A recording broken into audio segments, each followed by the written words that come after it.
Fourth estate Tamil நேயர்களுக்கு அருள்மொழிவர்மனின் அன்பார்ந்த வணக்கங்கள். இது உங்கள் ஃபோர்த் எஸ்டேட் தமிழ் வழங்கும் தலையங்கம் நிகழ்ச்சி. இன்றைக்கு நம்முடைய தலையங்கம் நிகழ்ச்சியில் தாவேகா தலைவர் திரு விஜய் அவர்கள் கூட்டிய கூட்டத்தில் பார்த்தீங்கன்னா ஒரு 41 பேர் பலியாகி இருக்கிறாங்க. பலியான பிறகு நடைபெற்று வரக்கூடிய சம்பவங்களை ஒட்டி பலவிதமான கருத்துகளும் சந்தேகங்களும் கேள்விகளும் எழ துவங்கி இருக்கிறது. இதற்கான விடைகள் என்ன அப்படிங்கிறது இப்போ வரைக்கும் யாருக்கும் தெரியல. சிஎம் அவர்கள் பார்த்தீங்கன்னா ஒரு வீடியோவை ரிலீஸ் பண்ணியிருக்கிறாங்க. அதில் இந்த பாதிக்கப்பட்ட மக்களை முதல்ல விசாரணை நாங்கள் நடத்திக்கிட்டு இருக்கிறோம், அவங்கள்ட்ட கேட்டு விடயங்களை பெற்ற பிறகு நடவடிக்கை எடுக்கப்படும் சொல்லியிருக்கிறாங்க. இந்த விவகாரங்கள் குறித்து முழுமையாக இன்றைக்கு அலசுகிறது நம்முடைய தலையங்கம் நிகழ்ச்சி. நலம் தரும் நல்லார் சித்த மருத்துவமனை இதய நோய், சர்க்கரை நோய், பக்கவாதம், சிறுநீரக பிரச்சனை, தண்டுவடம் மற்றும் மூட்டு பிரச்சனைகளுக்கு மிகச்சிறந்த மருத்துவமனை. கிருஷ்ணகிரி, சென்னை மற்றும் மதுரை. தொடர்புக்கு 8807666117 மற்றும் 8807666118. அன்னை பர்னிச்சர்ஸ், அன்னை திருமண சீர்வரிசை பொருட்கள், டிவி, ஃபிரிட்ஜ், வாஷிங் மெஷின் உள்ளிட்ட 200க்கும் மேற்பட்ட பொருட்கள் அடங்கிய திருமண சீர்வரிசை ரூபாய் 99,000 மட்டுமே. தமிழகம் முழுவதும் இலவச டோர் டெலிவரி. தொடர்புக்கு 7550014440 9345044044. நிம்மதி ப்ராப்பர்ட்டி மேனேஜ்மெண்ட். கான்டாக்ட் 7667008999. இந்த சம்பவம் நடந்து முடிஞ்சு பார்த்தீங்கன்னா கிட்டத்தட்ட 36 மணி நேரத்தை நம்ம கடந்துட்டோம். இந்த 36 மணி நேரம் கழித்தும் கூட இப்போது வரைக்கும் எனக்கு தெரிஞ்சு இப்போ மணி பார்த்தீங்கன்னா ஒரு 3:30 மணி ஆகுது, திங்கட்கிழமை. இப்போ வரைக்கும் எனக்கு தெரிஞ்சு நடிகர் தாவேகாவின் தலைவர் திரு விஜய் அவர்கள் பார்த்தீங்கன்னா அந்த பாதிக்கப்பட்ட பகுதியை மக்களை போய் பார்க்க போகிறார் அப்படிங்கிற செய்தியோ, அல்லது அந்த கட்சியினுடைய தொண்டர்கள், நிர்வாகிகள், அந்த கட்சியில் அடிமட்ட கிளைக்கழக செயலாளர், கிளை செயலாளர், மாவட்ட செயலாளர், ஒன்றிய செயலாளராக போய் பார்த்துருக்குறாங்க அப்படிங்கிற செய்தியோ நமக்கு கிடைக்க பெறலை. அதுதான் முதன்மையான ஒரு வருத்தமாக நம்ம முதல்லையே பதிவு பண்ணுறோம். வருத்தம் மட்டுமல்ல, ஒரு சாதாரண ஒரு காமன் மேனுக்கு பார்த்திங்கன்னா அதீதமான ஒரு கோபம் வரும். ஏன்னா உங்கள் கூட்டத்துக்கு, உங்களை பார்ப்பதற்காக கூடின கூட்டத்துக்கு அதில் பாதிக்கப்பட்டு அதில் மடிந்து போன மக்களை, பாதிக்கப்பட்ட மக்களை பார்ப்பதற்கு இன்னும் அந்த கட்சியினுடைய தலைவர்களோ, தொண்டர்களோ, நிர்வாகிகளோ யாருமே அங்கே போய் நிற்கலை அப்படிங்கிறது நமக்கு மிகப்பெரிய அதிர்ச்சி அளிக்குது. ஒரு கட்சிக்கு அடிப்படை கட்டமைப்பு இருக்கிறது அப்படின்னா, ஒரு கிளைக்கழகம், ஒன்றியம், வட்டம், மாவட்டம், மாநிலம் அப்படிங்கிற மாதிரி ஒரு கட்டமைப்பு இருக்குது அப்படின்னா, இந்த கட்டமைப்பு ரீதியாக அங்கே இருக்கிறவங்க போய் அங்கே வேலை பார்த்துருக்கணுமா வேணாமா? இப்போ என்ன சொல்கிறாங்கன்னா, இதில் இவ்வளவு பேர் பாதிக்கப்பட்டாங்க, எப்படி அங்கே போவாங்கன்னு கேட்குறாங்க. அது மட்டும் இல்லாமல் தாவேகா தலைவர் திரு விஜய் அவர்கள் பார்த்தீங்கன்னா தாங்கள் போய் மக்களை சந்திப்பதற்கு பாதுகாப்பு கேட்குறாரு. இப்போ நம்ம என்ன ஒன்று தெளிவு பெற விரும்புகிறோம் அல்லது கேட்டு பெற விரும்புகிறோம் அப்படின்னு பார்த்தீங்கன்னா, அவங்க உங்களுடைய மக்கள், அவங்க உங்களுக்காக நின்னவங்க, அவங்க உங்களுக்காக கூட்டத்தில் உங்களுக்காக பார்க்க வந்தவங்க. நீங்கள் கட்டாயமாக அங்கே போனீங்கன்னா காவல்துறை 5 பேர் 10 பேர் உங்களை சொல்ல நிற்க தான் போகிறாங்க. அவங்கள மீறி உங்களை எதுவும் தாக்குதல் நடத்த போகிறது கிடையாது. மக்கள் முதல்ல ரொம்ப அடிப்படையில் சாதாரணமான வெகுஜன மக்கள். அவங்களுக்கு கட்டாயமாக தெரியும் எப்படி வர்றாங்கன்னா அவங்களை ட்ரீட் பண்ணணும் அப்படின்னு. அதிகபட்சம் உங்களை கட்டி பிடிச்சி அழுவாங்க, உங்கள்கிட்ட சொல்லுவாங்க இப்படி ஆயிடுச்சுன்னு சொல்லுவாங்க. இவ்வளோ தானே சொல்ல போகிறாங்க. கிரவுண்டுக்கு இறங்கி நீங்கள் வந்திருந்தீங்கன்னா இவ்வளவு தூரம் விமர்சனங்களையும் இவ்வளவு தூரம் பல சந்தேகங்களையும் எழுப்புவதற்கு இடமில்லாமல் போயிருக்கும். நீங்கள் சொல்லக்கூடிய திமுக சதி பண்ணுறாங்க, திமுகவின்னு சதி பண்ணுறாங்க, விஜய் அவர்களுக்கு எதிராக வேறொரு சூழ்ச்சி நடக்கிறது அப்படிங்கிறதையாவது ஊடகத்தை சந்தித்து சொல்வதற்கு உங்களுக்கு என்ன பிரச்சனை? இப்போ என்ன சொல்கிறாங்கன்னா, சந்திப்பாங்க, கொஞ்சம் காலம் எடுத்துப்பாங்க, டைம் எடுத்துப்பாங்க, கொஞ்சம் வெயிட் பண்ணுங்க, இப்போலாம் நிறைய கதை சொல்கிறாங்க. முதல்ல ஒரு சிச்சுவேஷனை ஆசுவாசப்படுத்த தெரியணும். ஒரு டேஞ்சர் ஜோனை முதல்ல எப்படி ஹேண்டில் பண்ணணும் அப்படிங்கிறது தெரியணும். அந்த ஹேண்டிலிங் கெப்பாசிட்டியே இன்னும் கட்சியில் இருக்கிற மற்ற தொண்டர்களுக்கு வரலையா, நிர்வாகிகளுக்கு வரலையா அப்படிங்கிற கேள்வி இன்னைக்கு எல்லாரும் எழுப்ப ஆரம்பிச்சிட்டாங்களா இல்லையா? இந்த சம்பவத்துக்கு இப்போ யார் சார் காரணம் அப்படிங்கிறதா இப்போ எல்லாரும் முன்னாடியே இருக்கக்கூடிய ஒரு கேள்வி. நாம் இவர் தான் காரணம், இவங்க மட்டும்தான் காரணம் அப்படின்லாம் நீங்கள் யாரையுமே சொல்லவே முடியாது. முதன்மையான முக்கியமான காரணம் அப்படின்னா தாவேகா தலைவர் விஜயும் தாவேகான்ற கட்சியும் தான் முதன்மையான காரணங்கள். ஏன்னா நீங்கள் தான் கூட்டத்தை கூட்டுறீங்க, கூட்டத்தை கூட்டி மக்களை வர வைக்கிறீங்க, உங்களுக்காக காத்திருக்கிறாங்க. மதியானம் 2 மணிக்கு இல்லைனா 12 மணிக்கு நீங்கள் மீட் பண்ணியிருந்தீங்க அப்படின்னா, இல்லை சாயங்காலம் ஒரு 4 மணிக்கு மீட் பண்ணியிருந்தீங்கன்னா கூட இவ்வளவு பெரிய அசம்பாவிதம் நடக்காமல் தடுத்திருக்க முடியும். நீங்கள் அந்த பகுதிக்கு வர்றது மணி 7லேருந்து 7:30 மணிக்கிட்ட ஆயிடுது. அதன் பிறகு வராரு, அதன் பிறகு பேசுகிறாரு, அசம்பாவிதங்கள் அரங்கேறுகிறது, அவர் கிளம்பிடுறாரு. அதற்கு முன்பாகவே இதற்கு முக்கியமான காரணம் என்ன சொல்கிறாங்க அப்படின்னா, திரு விஜய் அவர்கள் நாமக்கல்லேருந்து கரூருக்கு வராரு பார்த்தீங்களா, அந்த ரூட்டில் உள்ளே வரும்போதே அவர் திரையை மூடிட்டார். அவர் மக்களை சந்திக்கவே இல்லை, மக்கள் பார்க்கணும்னு வெயிட் பண்ணிக்கிட்டு இருந்தவங்களாம் ஐயோ நம்ம இன்னும் அவர் பார்க்கலன்னு பின்னாடி ஓடிட்டு வரான். அவர் வரும்போது கூட்டத்தை கூட்டிகிட்டே வராரு வேற. அப்போ இவ்வளவு இடங்களில் மக்கள் திரட்சிக்கான காரணங்களாக நடிகர் தாவேகா தலைவர் விஜய் அவர்களுடைய இந்த அணுகுமுறை என்பது முதன்மையான காரணமாக இருக்குது. இந்த அணுகுமுறை முதல்ல ஏன் அவர் பண்ணார்? இந்த மென்டாலிட்டி எப்படிங்க ஒரு தலைவருக்கு முதல்ல வரும்? இன்னொரு ஊடகத்தில் இன்னொரு காட்சி கூட நான் பார்த்தேன். அதாவது அவர் இதுக்கு முன்பாக பண்ண ஒரு நிகழ்வு தான் அது. இருந்தாலும் அந்த காட்சியை இப்போ நம்ம பார்க்கும்போது, அது இப்போ பரப்ப வேண்டிய அவசியம் இல்லாட்டியும் கூட அந்த காட்சி பரப்பப்படுகிறது. அந்த காட்சியை பார்த்தீங்கன்னா அவர் விளக்க வந்து ஆஃப் பண்ணி ஆன் பண்ணுறாரு, ஆஃப் பண்ணி ஆன் பண்ணுறாரு. ஆன் பண்ணும்போது ரொம்ப சிரிக்கிறாரு, அங்கே இருக்கிறவங்களாம் மக்கள் குதூகலிக்கிறாங்க அப்படின்னு. இந்த மனநிலை அப்படிங்கிறது எப்படிப்பட்ட மனநிலை எனக்கு தெரியல. அல்லது பார்க்குற நீங்கள் விளக்கம் சொல்லுங்கள், அல்லது தாவேகாவின் தொண்டர் விளக்கம் சொல்லுங்கள், நிர்வாகிகள் விளக்கம் சொல்லுங்கள். இதில் என்ன சந்தோஷப்பட வேண்டியதுக்கு என்ன இருக்குது? உங்களுக்காக ஒரு நேரம் காத்துக்கிட்டு இருக்கான், லைட்டை ஆஃப் பண்ணி ஆன் பண்ணுறீங்க, ஆஃப் பண்ணி ஆன் பண்ணுறீங்க. இதை கேட்டால் கூட தாவேகா தொண்டர் என் தலைவர் பண்ணவர் என்ன பிரச்சனைன்னு கேட்குறான். இது வந்து மிக மிக ஆபத்தான ஒரு மனநிலை. தமிழ் சமூகத்தை விட்டு ரசிக மனப்பான்மைங்கிற ஒரு மனநோயை விரட்டி அடிக்க வேண்டிய ஒரு தேவை தமிழர்களுக்கு வந்துருச்சு நம்ம நம்புகிறோம்.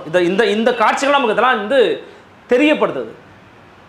ஏங்க எம்ஜிஆருக்கு ரசிகர்கள் இருந்தாங்களே நடக்கலையா? நடக்கலையே. ஜெயலலிதாவுக்கு இருந்தாங்க நடக்கலையே. அதெல்லாம் விட்டுருங்க. இனிமேற்பட்டு இது அதிகமாக நடக்குவதற்கான வாய்ப்புகள் அதிகமாக இருக்கா? முதல்ல அதிலிருந்து நம்முடைய தமிழ் இளைஞர்களை வெளிக்கொணர வேண்டிய தேவை நம்ம எல்லாருக்குமே இருக்கு.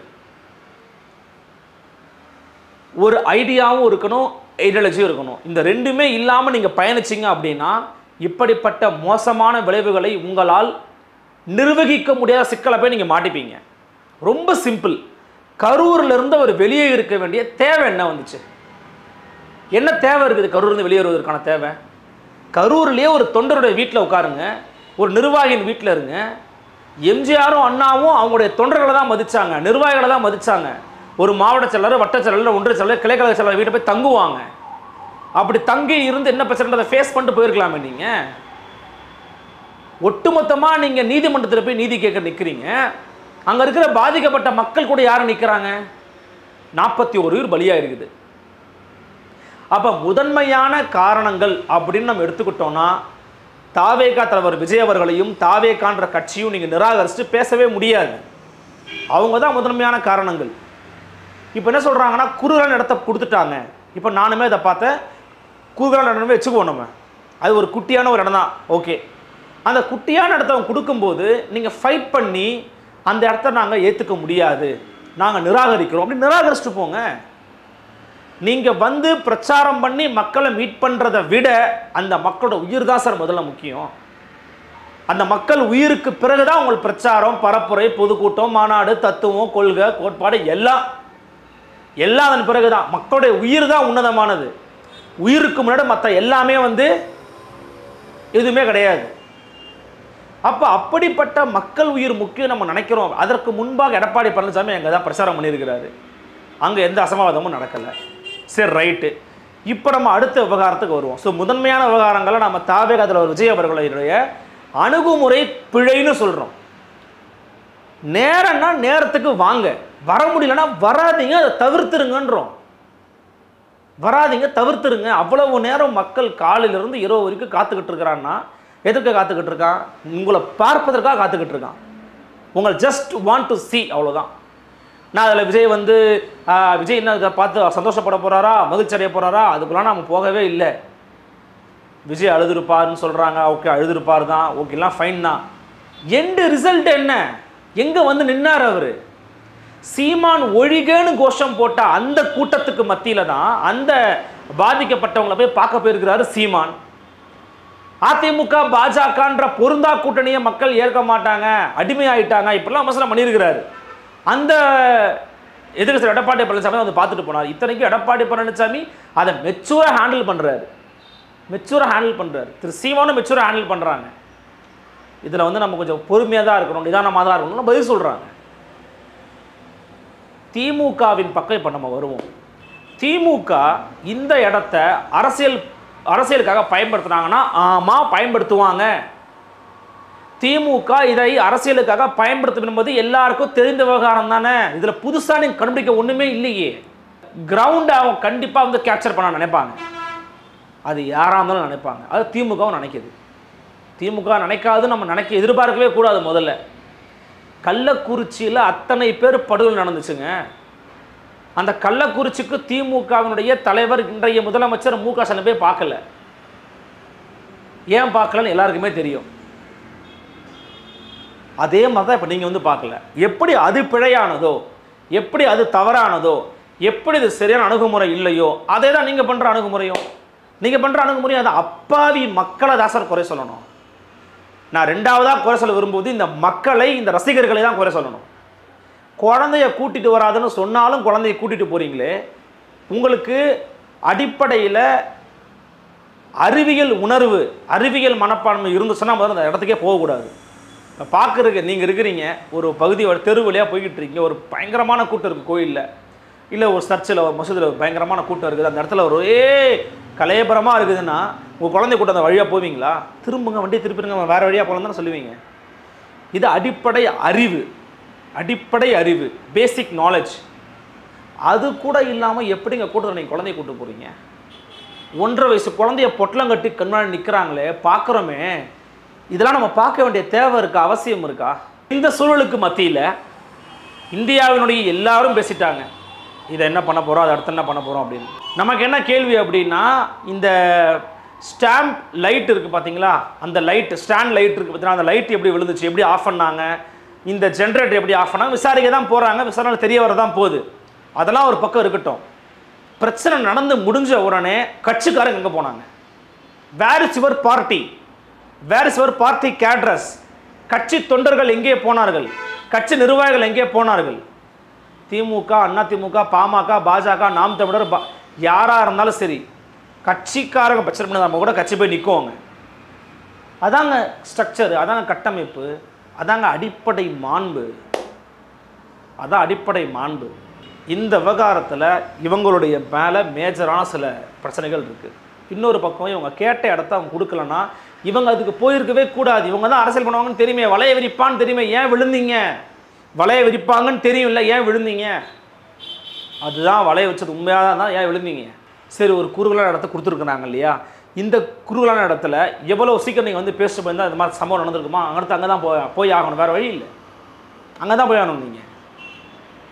அப்போ அங்கே நீங்கள் ஸ்டாப் பண்ணியிருக்கணும், அந்த இடத்த தவிர்த்துருக்கணும், அந்த இடத்த வேணான்னு சொல்லி எழுதி கொடுத்துருக்கணும், திருப்பி முகத்திலே அடிச்சிருக்கணும், வேணாங்க இந்த இடம் அப்படின்னு சொல்லியிருக்கணும். அப்போ அங்கே வந்து ஒரு பிரச்சனை இருக்குது.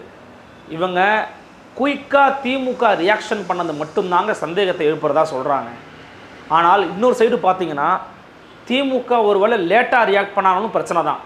முதல்ல இது இந்த அரசாங்கத்துக்கே முதல்ல ஒரு கெட்ட பேர் தாங்க.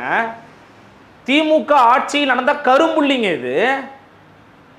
அவங்க எங்களுக்கு இதுக்கு சம்மதம்னு சொல்லி நழுவவே முடியாது.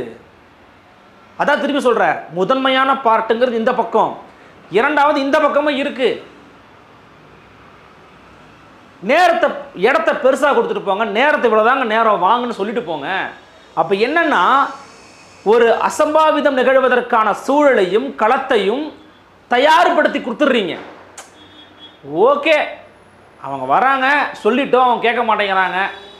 அதான் இன்றைக்கி உயர் அதிகாரிகளும் சொல்கிறாங்க, சொல்லிட்டும் கேட்க மாட்டேங்கிறாங்கன்றாங்க. இப்போ சொல்லிட்டும் கேட்க மாட்டேங்கிறதுனால காரணம் என்ன? இப்போ விளைவு என்ன ஆகிடுச்சு? 40 பேரோட மரணம் வந்திருக்குது இப்போ விளைவு. அப்போ நீங்கள் ஸ்ட்ரிக்டாக ஆர்டர் பண்ணி சொல்லியிருந்தா கூட விஜயனுடைய அரசியல் தவிடுபடியாக இருக்கும். விஜய் வந்து இந்த மாதிரி தடுக்க பார்க்குறாங்க, முடக்க பார்க்குறாங்கன்னு சொல்கிறது தான் தவிடு. இனிமேல் அதை சொல்லவே முடியாது, அவரால் கட்டாயமாக சொல்ல முடியாது. இதுக்கப்புறம் அட்லீஸ்ட் இவங்க தடுத்துருக்கலாம்ல, கூடுதலாக நீங்கள் பாதுகாப்பு அங்கே போட்டிருக்கலாம்ல, அல்லது வராதிங்க சார், நீங்கள் கிளம்புங்க சார்னு சொல்லியிருக்கலாம்ல. இவங்களுடைய குயிக் ரியாக்ஷன் வந்து இவங்க சந்தேகத்தை எழுப்புதுன்றாங்க. குயிக் ரியாக்ஷன் பண்ணி தாங்க ஆகணும், வேறு வழி கிடையாதுங்க. இரவோடு இரவாக முதலமைச்சர் போனது சரி, முன்னாள் அமைச்சர்கள் போனது சரி, இன்னாள் அமைச்சர்கள் போனது சரி, எல்லாரும் போனது சரிதான். அங்கே சில காட்சிகள் வந்து நமக்கு வந்து ஒரு எக்ஸாகரேஷனாக தெரியுது, அது உண்மைதான், அதெல்லாம் பண்ணுவாங்க தான், அது வேறு வழியே கிடையாது, இதெல்லாம் இதை நீங்கள் பார்த்து தான் ஆகணும். அந்த எக்ஸாகரேஷன் பாயிண்ட்ஸ்லாம் ஒரு பக்கம் இக்னோர் பண்ணி விட்டுருங்க. அதெல்லாம் வந்து ஒரு சுவையூட்டப்பட்ட நிகழ்வுகள், அதை விட்டுருங்க அவங்களுடைய பாஷையில். ஆனால் இதை நீங்கள் எப்படி காரணம்னு சொல்ல முடியும்? எப்படி சொல்லுவீங்க? இப்போ சொல்ல முடியாது உங்களால். அப்போ அதற்கு மாற்று நீங்கள் என்ன பண்ணியிருக்கணும்? நேராக மக்கள்கிட்ட போய் நின்றுக்கணும் சார், மக்கள்கிட்ட போய் பேசணும் சார், மக்கள்கிட்ட போய் கலக்கணும் சார். அதற்கான எந்த விதமான அறிகுறியுமே இல்லாமல் நீங்கள் வீட்டுக்கு போயிடுறீங்க அப்படின்னா இது வந்து ஒரு நேர்மையான அணுகுமுறை கிடையாது, யதார்த்தமான அணுகுமுறை கிடையாது. இப்போ கிளம்பி ஒரு படினப்பாக்கத்தில் வீட்டுக்கு போயிட்டாருங்கிறாங்க. கிளம்புறான்னு செய்தியை போட்டுட்டு ஊடகங்களே கரூர் செல்கிறாரான்னு போட்டுட்டு பட்டினப்பாக்கம் போயிட்டாருங்கன்னு சொல்லி ஒரு செய்தியை போடுறாங்க. இப்போ என்ன தான் அப்ரோச் நடக்குது? நம்ம தெளிவாக ஒரு விஷயத்தை புரிஞ்சுக்கணுங்க. ஒட்டுமொத்தமாக இந்த நிகழ்வுகளுக்கு பின்னாடி சதி இருக்குது, அப்புறம் மற்ற விஷயங்கள் இருக்குது இப்படின்னு பேசுகிறதுக்கு யார்கிட்டையும் எந்த விதமான அடிப்படை முகாந்திரமும் ஆதாரமும் இல்லை. இது ஃபஸ்ட்டு பாயிண்ட். இரண்டாவது, தொடர்ச்சியாக இவருடைய கூட்டங்களை பார்த்து இவர் எடுத்துக்கக்கூடிய அணுகுமுறை இருக்குல்ல, நேர தாமதமாக இருக்கட்டும், அந்த கூட்டங்களை ஆர்ப்பரிக்க செய்ய இவர் செய்யக்கூடிய செயல்பாடுகளாக இருக்கட்டும், இது எல்லாமே கண்டிக்கத்தக்கது. இது எல்லாமே அவாய்ட் பண்ணியிருக்க வேண்டிய விவகாரங்கள். மூன்றாவது, அந்த கூட்டத்துக்குள்ள இருக்கக்கூடிய அறிவியல் மனப்போக்கு இல்லாத மனிதர்கள் இருக்காங்க பார்த்தீங்களா, அது ரொம்ப ரொம்ப டேஞ்சர், ரொம்ப ரொம்ப டேஞ்சர், ரொம்ப ரொம்ப டேஞ்சர். அவங்க தான் மெயினான ஒரு காரணம். இவர் தான் பல முறை சொல்லிட்டாரு, குழந்தையை கூட்டு வராத, கர்ப்பிணியை கூட்டு வராத, பெரியவங்க வராத, வீட்டில் இருந்தே பாருன்னு சொல்லியாச்சு. அதை கேட்காதவன் எப்படிங்க தொண்டனாக இருப்பான்? எப்படி இருப்பான்? இப்போ என்ன ஆயிடுச்சு? 40 பேர் செத்து போயிட்டாங்க. அப்போ இங்கே ஒரு காரணமா? இவங்க அரசியல் ரீதியாக விஜயை பல விவகாரங்களை எதிர்கொள்றதை விட்டுட்டு கேட்ட இடத்த கொடுத்துட்டு போயிருக்கலாம். இவங்க இடத்த மாற்றிருக்கிறாங்க. இப்போ அவங்க இடத்த மாற்றினது தான் காரணம்னு சொல்கிறாங்க. கூடுதலாக ஒரு பந்தோபஸ்தை போட்டிருக்கலாம், அல்லது வர்றா லேட்டாச்சா கிளம்புங்க சார், நீங்கள் திட்டினாலும் பரவாயில்ல, உயிர் போயிடும், கிளம்புங்கன்னு சொல்லியிருக்கலாம். ஆக்சுவலி இதே மாதிரி அவரை சீக்கிரமாக வந்து விக்கிரவாண்டி மாநாட்டில் பேசுனதே போலீஸ் தானா.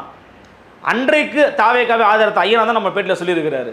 ஏன்னா ஏன்பா சீக்கிரம் பேச அவர் கேட்டதுக்கு போலீஸ் தான் சொல்லிட்டாங்க, இல்லைனா இங்கே கண்டிப்பாக வந்து ஸ்டாம்பீட் ஆகிடும், கண்டிப்பாக நாங்கள் உயிர் பலிக்கு நாங்கள் பொறுப்பேற்க முடியாதுன்னு சொல்லியிருக்கிறாங்க, அதனால தான் நாங்கள் உடனே வந்து அவர் பேச வச்சு கிளம்ப வச்சுட்டோங்க ஏன்னு சொல்லி எக்ஸ்பிளைன் பண்ணியிருக்கிறாரு. அந்த கட்சியுடைய ஒரு முக்கியமான ஒரு பொறுப்பில் இருக்கிற ஒரு ஆள். அப்போ அன்றைக்கி பண்ணிங்கல்ல, அதே மாதிரி பண்ணிட்டு போயிருக்கலாம்ல.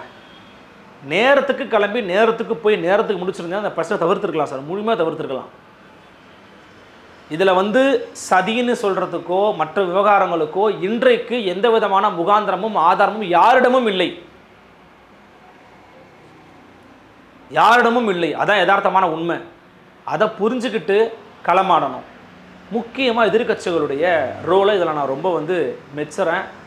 எல்லாமே ரொம்ப ரெஸ்பெக்டிவாக ரெஸ்பான்சிபிளாக பேசிக்கிறாங்க. ஒருத்தராக சொல்லணும்னா எடப்பாடி பழனிசாமி அவர் வந்து பார்த்திங்கன்னா இதுக்கு முன்னாடி அவருக்கு ஒரு அனுபவம் இருக்குது. இந்த மாதிரி ஒரு கட்டமைப்பை நடத்தி ஒரு கட்சிக்காரங்க எப்படி இருக்கணும், ஒரு ஆட்சி எப்படி இருக்கணும், ஒரு அதிகாரம் எப்படி இருக்கணுங்கிற ஒரு அனுபவம் இருக்குது எடப்பாடி பழனிசாமிக்கு. அஃப்கோர்ஸ் அவர் எதிர்க்கட்சியாக இருக்கிறதுனால அரசின் மீது சில குறைகளை வைக்கிறாரு. அந்த குறைகள் வந்து பார்த்திங்கன்னா பாதுகாப்பு சார்ந்திருக்கு, சரியான ஏற்பாடுகள் சார்ந்திருக்கு. அதனால் நம்மளும் அதை குறிப்பிட்டுட்டோம். இவங்க இவ்வளோ தூரம் 10,000 பேர் வருவாங்கன்னா வெறும் 10,000 பேர் நீங்கள் வந்து ஏற்பாடு பண்ணக்கூடாது, அதை விட அதிகமாக கணிச்சுக்கணும். உளவுத்துறை என்ன பண்ணுச்சு? நம்ம இங்கெல்லாம் மாற்றுக்கிறதே நமக்கு இல்லை, இதெல்லாம் அவங்க பண்ணியிருக்கணும். ஆனால் இதை இவங்க பண்ணாட்டியும் கூட நீங்கள் சிலவற்றை சரியாக செய்திருந்தால் இந்த பெரும் அசம்பாவை தவிர்த்திருக்க முடியும். கண்டிப்பாக இவ்வளவு தூரம் கூட்டம் அதிகமாக வரும் அப்படிங்கிறத கண்டிப்பாக யூகிச்சிருப்பாங்க உளவுத்துறையும் காவல்துறையும். அப்படி யூகிச்சிருந்தீங்கன்னா நீங்கள் என்ன வேலைகளை கூடுதலாக பண்ணியிருக்காங்கிறது உங்களுக்கு தெரியும். அது எடப்பாடி பழனிசாமி நேரட்டாக கேட்குறாரு, இவங்களுக்கு தெரியுங்க இதெல்லாம் பண்ணியிருக்கலாங்க அப்படிங்கிறாரு. அப்போ அதில் ஒரு மெச்சூராக ஹேண்டில் பண்ணுறாரு. விஜயை வந்து அவர் எங்கேயும் காயப்படுத்தலை, விஜய்க்கு எதிராக ஏதோ ஒரு பேசலை. பாஜகவிலிருந்து அண்ணாமலை மட்டும்தான் ரொம்ப ஒரு எக்ஸ்ட்ராவாக ஒரு ஹெட்டு போய் வந்து அடிக்கிறாரு திமுகவை. அண்டு திரு சீமான் அவர்கள், சீமான ஒழிகன்னு கோஷம் போட்டவங்க.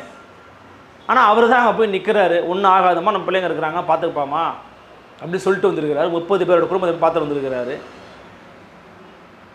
விபத்துங்கிறார் அவர். அவருடைய கொன்னோட்டம் என்னங்கிறது நமக்கு தெரியல. இதை வந்து நம்ம தவிர்த்திருக்க வேண்டிய ஒரு விபத்துங்க இது. அவ்வளவு பெரிய வாகனத்தை நீங்கள் உள்ளே கொண்டு வரும்போது 8 பேரும் ஒரு பக்கமாக 2 பக்கமாக பிரிகிறான். இப்போ இவ்வளவு பிரச்சனைகள் இருக்குது. இதற்கு மேலே இந்த மாதிரி அசம்பாவிதம் நடக்கக்கூடாது அப்படின்னா திரு விஜய் அவர்கள் முதல்ல ஒரு முடிவு எடுக்கணும். எப்படி பிரச்சாரம் பண்ண போகிறோம், என்ன மாதிரி பிரச்சாரம் பண்ண போகிறோம், எங்கே பிரச்சாரம் பண்ண போகிறோம், என்ன நேரத்துக்கு பிரச்சாரம் பண்ண போகிறோம், இந்த முடிவை அவர் எடுக்கணும். இந்த கூட்டத்தை பார்த்தா அந்த கூட்டத்தை நீங்கள் ஆர்ப்பரிக்க செய்வதற்காக சில வேலைகளை செய்கிறதுங்கிறது நல்ல அணுகுமுறையே கிடையாது. அது ஒரு தலைவருக்கான மெட்டீரியலும் கிடையாது. அது ரொம்ப தவறான அப்ரோச். அது ஆக்சுவலி குழந்தைத்தனமான இருக்கார் எங்கள் தலைவர், அதில் என்னங்க தப்புன்னு கேட்காதீங்க. ஒரு தலைவர் குழந்தைத்தனமாக இருக்கக்கூடாது. அது இருக்கக்கூடாது, ரொம்ப தவறு. அப்போ அதெல்லாம் அவர் வந்து மாற்றிக்கணும். இவ்வளவு விஷயங்கள் இருக்குது. இந்த விஷயங்களெல்லாம் தாவேக்காவும் தன்னை சீர்படுத்திக்கிட்டு சரிப்படுத்திக்கிட்டாங்க. அரசும் இதை வந்து ஒரு பேரிடராக நினச்சி இதன் பிறகு கூட்டம் வந்தால் அந்த கூட்டத்துக்கு என்னவோ நம்ம அதை கொடுப்போம், இது நம்ம எதுவும் பாகுபாடெலாம் பார்க்க தேவையில்லை அப்படிங்கிற ஒரு முடிவுக்கு வந்து அதை சரியாக பண்ணி 2 பேரும் அதை ஈக்குவலாக கொண்டு போனாங்கன்னா மட்டும்தான் இது போன உயிரிழப்புகள் நடக்காமல் இருக்கும். அதீதமான பொறுப்பும் கடமையும் தாவேக்காவின் தலைவர் விஜய்க்கும் தாவேக்காவுக்கும் இருக்கிறது. அதன் பிறகாக அரசுக்கும் இருக்கிறது. அரசு சில விஷயங்களை பண்ணியிருந்தாங்க, முன்கூட்டியே செஞ்சுருந்தாங்க, தடுத்து நிப்பாட்டி வராதிங்க சார்னு சொல்லியிருந்தாங்கனாலே முடிஞ்சு ஓரளவு தவிர்த்துருக்கலாம். அரசாங்கம் அதை பண்ணால் எங்கள் மேலே பழி போடுவாங்கன்னு அமைதியாக இருந்தாங்க. சரி நீ பழி எதனா போடுவோம், நீ பார்த்துக்கன்னா இப்போ கடைசியில் நம்ம பார்த்துட்டோம், விளைவு 40 பேர் உயிர் போயிடுச்சு. என்ன ஆக போகிறது அப்படிங்கிறத பொறுத்திருந்து பார்க்கலாம். தாவேகா தலைவர் விஜய் அவர்கள் அவருடைய பயணத்தை தொடருவாரா இல்லையாங்கிறது இப்போ வரைக்கும் தெரியல. பட் அரசியல் பயணத்தை அவர் தொடர்ந்தாலும் அது அந்த பழைய வீச்சும் அந்த பழைய ஃபோர்ஸும் இருக்குமான்னு தெரியல. நான் இது மீண்டு வர முடியாத ஒரு இழப்புங்க, யாராலையுமே சொல்கிறேன், மீண்டு வர முடியாத ஒரு இழப்பு. உங்கள் எண்ணங்களை கமெண்ட்ஸில் பதிவு பண்ணுங்கள். மற்றும் ஒரு தலைவர் சந்திக்கிறேன். நன்றி, வணக்கம்.